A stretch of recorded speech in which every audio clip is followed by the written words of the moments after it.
E quais fatores de riscos que permitem a realização do pré-natal pela UBS, né? Então, são fatores de riscos, mas porém essas mulheres ainda podem ser acompanhadas na unidade básica de saúde. Então, aquelas gestantes que têm idade menor que 15 anos e maior do que 35, desde que elas não tenham nenhuma intercorrência, nenhuma patologia associada, né? Ocupação, aquelas gestantes que desempenham atividades com esforço físico excessivo, carga horária extensa, rotatividade de horário, exposição a agentes físicos, químicos, biológicos, estresse, desde que ela, mesmo sendo exposta a tudo isso, ela esteja mantendo um pré-natal sem intercorrências, tá, pessoal? Situação familiar insegura e não aceitação da gravidez, principalmente em se tratando de adolescente, situação conjugal insegura, baixa escolaridade, condições ambientais desfavoráveis, altura menor que 1,45 m, IMC que evidencie baixo peso, sobrepeso, obesidade. Gente, é muito importante vocês terem em mente que esses daqui são fatores de risco para a gestação. Porém, se mesmo esses fatores de risco estando presente e a gestante não estiver apresentando nenhuma alteração, nenhuma complicação, significa que ela pode continuar sendo atendida na UBS, tá? Fatores relacionados à história reprodutiva anterior dessa mulher, mas que ainda permite que ela seja acompanhada na UBS. Então, recém-nascido com restrição de crescimento, pré-termo ou mal formado, né? Macrosomia fetal, que foi excesso de peso ao nascer, síndromes hemorrágicas ou hipertensivas, intervalo interpartal menor do que 2 anos ou maior do que 5 anos, nuliparidade e multiparidade, então 5 ou mais partos, né? Cirurgia uterina anterior, 3 ou mais cesarianas. Então, todos esses, pessoal, são fatores de risco que podem alterar, né, essa conduta de pré-natal, então desviar esse pré-natal sem intercorrências para um pré-natal com intercorrências. Porém, essas mulheres, desde que não estejam apresentando nenhuma alteração na gestação atual, ela pode continuar sendo assistida pela UBS, tá? Fatores relacionados à gravidez atual. Então, ganho ponderal inadequado, aquela gestante que começa a ganhar muito peso excessivamente, presença de infecção urinária e gestante anêmica.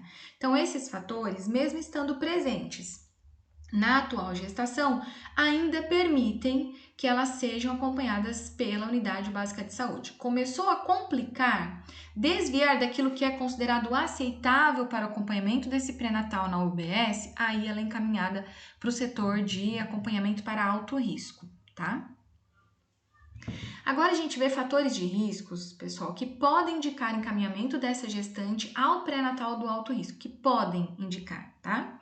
Então, fatores relacionados às condições prévias: cardiopatias, pneumopatias graves, incluindo, por exemplo, asma brônquica, nefropatias graves, como insuficiência renal crônica e casos de gestantes transplantadas, endocrinopatias, então aquela gestante que apresenta diabetes, hipotiroidismo ou hipertiroidismo, doenças hematológicas, né? Então, por exemplo, aqui, uma doença falciforme, uma anemia falciforme, uma talassemia, hipertensão arterial crônica, né? Ou caso de paciente que já faz uso de hipertensivos, tá? Isso considerado para aquela gestação, né? Antes de 20 semanas de idade gestacional já, tá?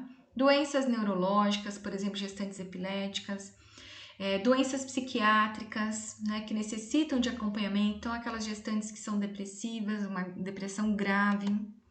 Doenças autoimunes, gestante que é portadora de lúpus, alterações genéticas maternas, tá? Ela tem alteração na genética, na anatomia do útero, ou ela tem alteração, por exemplo, de fatores de coagulação, antecedente de trombose venosa profunda ou embolia pulmonar, ginecopatias, então malformação uterina, miomatose, aliás, tumores, qualquer patologia clínica que necessite de acompanhamento especializado. Portadores de doenças infecciosas, hepatites, toxoplasmose, HIV, sífilis, outras DSTs, portadores de hanseníase e de tuberculose, dependentes de drogas, sejam drogas lícitas ou ilícitas, tá? Agora, fatores relacionados à história reprodutiva anterior dessa mulher. Então, morte intrauterina ou perinatal em gestações anteriores, tá? Principalmente quando for de causa desconhecida. História prévia de doença hipertensiva da gestação, com mau resultado obstétrico, por exemplo, abortamento habitual, esterilidade ou história de infertilidade. Fatores relacionados à gravidez atual que podem indicar, né, encaminhamento para o pré-natal de alto risco. Então, restrição do crescimento intrauterino, polidrâmio ou oligoidrâmio, gemelaridade, malformações fetais, né, ou arritmia fetal. Gente, aqui eu não expliquei para vocês, mas aqui é o excesso de líquido amniótico ou a diminuição de líquido amniótico, tá? Distúrbios hipertensivos durante a gestação atual, então ela apresenta hipertensão persistente, por exemplo, infecção urinária de repetição. Essas são situações da gestação atual que pode levá-la ao encaminhamento do acompanhamento de alto risco, tá? Pré-natal de alto risco. Uma anemia grave ou não responsiva, né? Durante 30 a 60 dias de tratamento. Portadores de doenças infecciosas como hepatites, toxoplasmose, infecções do HIV, infecções como rubéola e citomegalovirose adquiridas na gestação atual. Evidência laboratorial de proteinúria, diabetes, desnutrição materna severa, obesidade mórbida ou baixo peso excessivo. Se ela apresentar NIC3, né, que é aquela avaliação do citopatologia oncológica do colo do útero, tá? Então, se ela apresentar NIC3, já é indicativo de câncer de colo do útero, ela tem que ir para o pré-natal de alto risco. Alta suspeita clínica de câncer de mama ou quando dá na mamografia BIHARDS 3, né, que já é um indicativo de um tumor sugestivo de câncer.